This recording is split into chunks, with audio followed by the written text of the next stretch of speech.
المطلع على الضمائر والنيات، يا من أحاط بكل شيء علما ووسع كل شيء رحمة وقهر كل مخلوق عزة وحكما.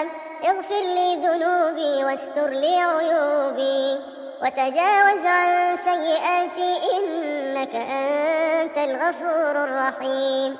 اللهم يا سميع الدعوات، يا مقيل العثرات، يا قاضي الحاجات، يا كاشف الكربات، يا رفيع الدرجات ويا غافر الزلات، اغفر للمسلمين والمسلمات والمؤمنين والمؤمنات الأحياء منهم والأموات، إنك سميع قريب مجيب الدعوات.